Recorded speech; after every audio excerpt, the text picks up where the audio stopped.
Jeremiah 3 and 15. And I will give you pastors according to mine heart, which shall feed you with knowledge and understanding. I want to give all praise, honor, and glory to the Heavenly Father and His Son, Yahweh, Bahashem, Yahweh Shai, Bahashem, Rachakodash, and double honors to the apostles and elders of GMS. Salutations to the hopeful elect brothers out there on the four corners of the globe, pushing his truth, all truth to sincerity and strength of Yahweh, Bahashem, Yahweh Shai. His brother GMS from GMS, Arkansas. The Lord said He would send you pastors according to His own heart, which shall feed you with knowledge and understanding. And in this video, I want to basically expound on some lies that have been told for years and years, and it's dealing with the Native Americans. You have always been told that the Native Americans were the red man. That's what they were called, the red man. Okay? When you go into Genesis, let me see here. So like the 30th chapter, one of the children of Leah she had pushed out like 5 kids.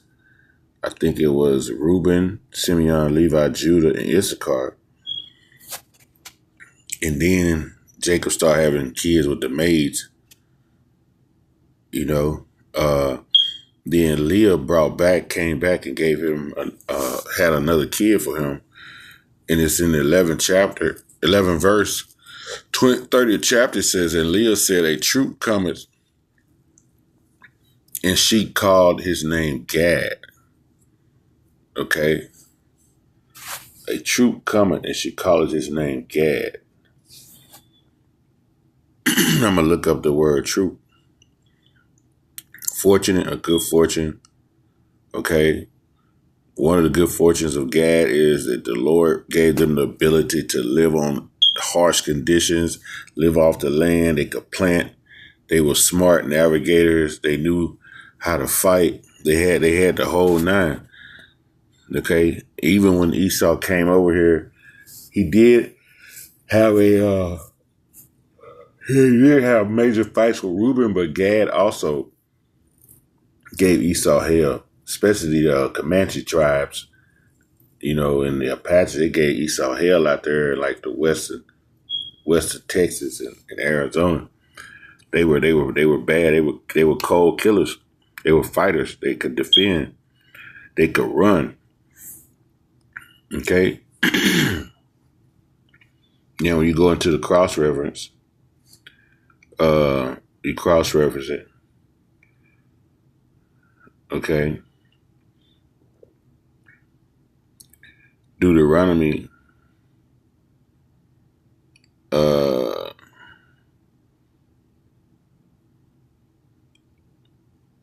We started 49, said, Gad, a troop shall overcome him, but he shall overcome at the last.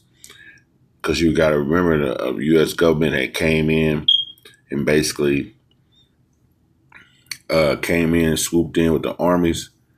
Them Confederates, man, they were killing Gad, going against Gad, but Gad was killing them too, so Gad was fighting back.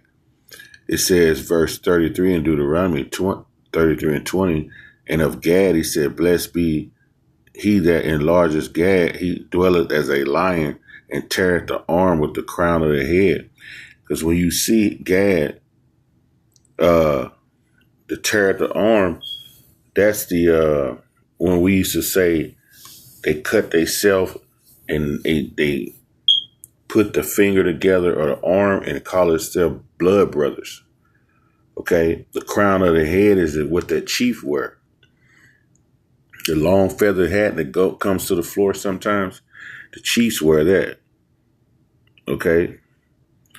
And it says, and he provided the first part of himself because there and a portion of the lawgiver was he seated.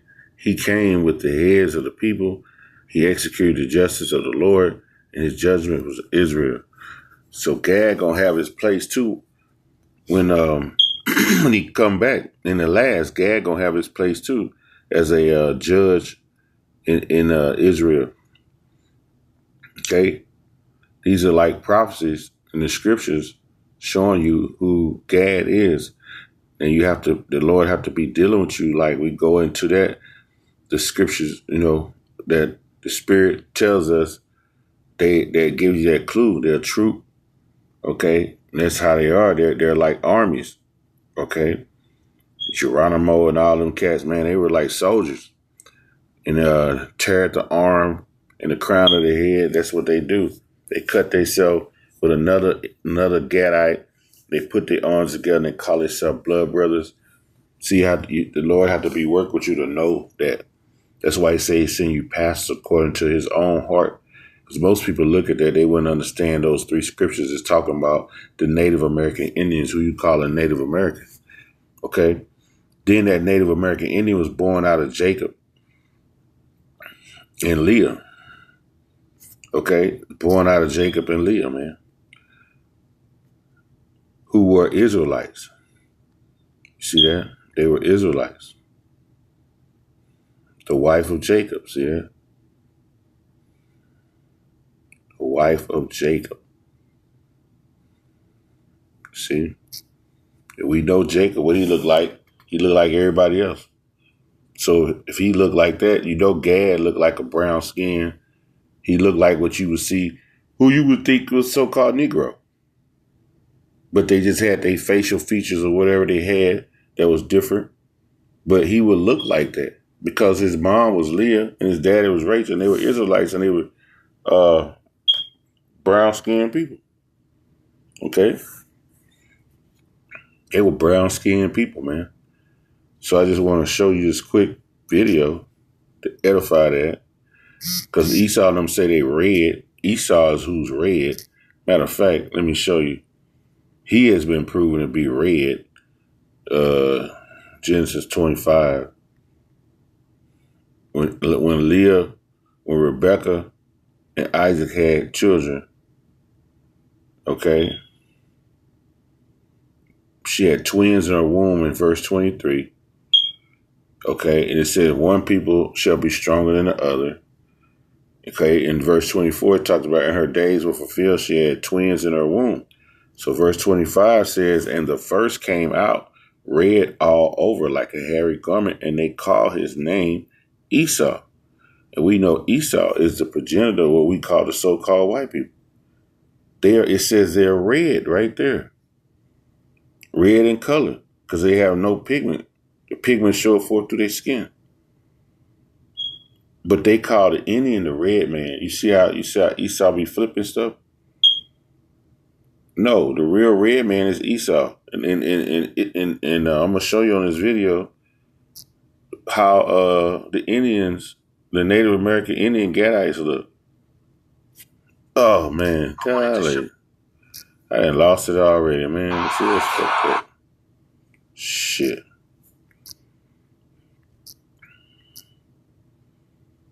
Damn it.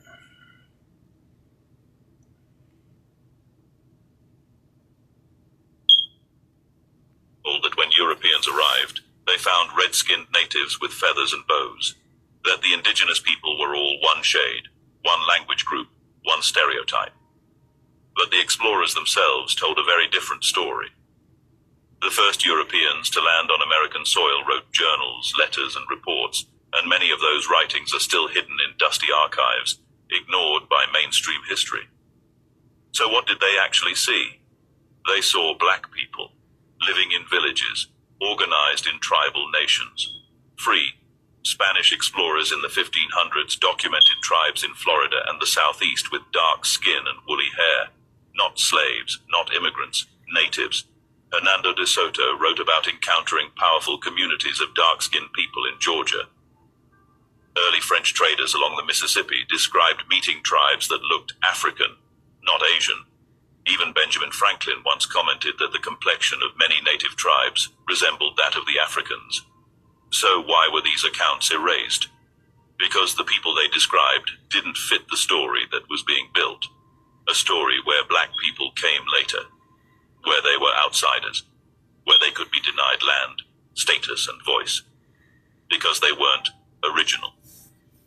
If the world knew that black tribes had lived, traded, governed, and resisted on this land before Columbus, then the lie of "you don't belong here" would collapse.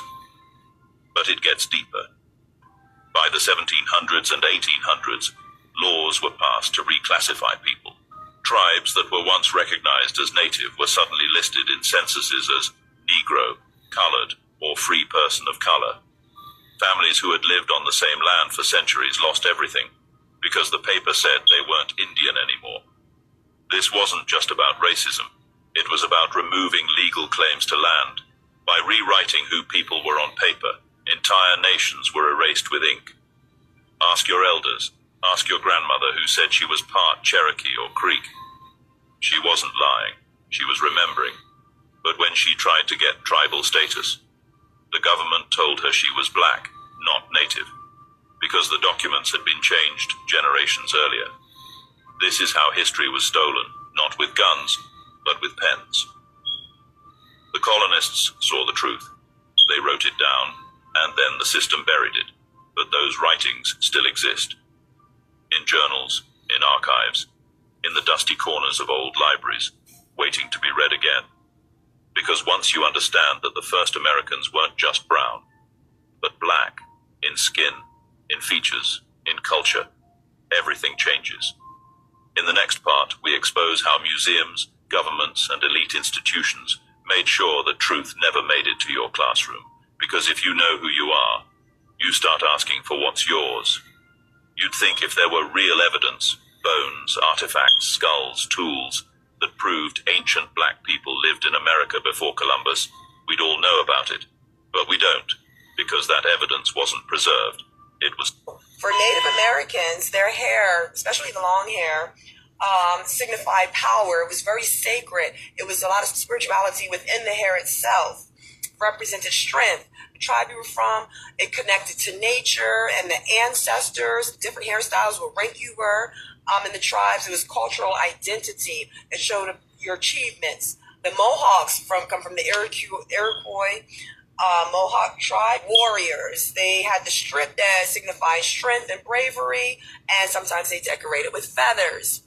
Then you had the two braids, which is very common in the native hairstyles, that signified harmony, togetherness, unity of the family, the natural world. The middle part is like the balance between two worlds, and they had adornments, jewels, and it meant protection and stuff like that. So the Native American culture, hair was very important. As with the African American culture, the same thing happened to them. They were forced to cut their hair when they went to boarding schools. There's a heavy significance in braids within itself in both communities. My mom's family, they're native and they're black. Hair was always important to my mom. And I never understood it until now. And I'm like, okay, now I get it. When I went to go cut my hair, she came with me. Like my mom was like, oh my gosh. And I was just like, Mom, it's hair. It'll grow back. But to her, it was major time. So imagine coming from two cultures where black natives is a real thing. Drama!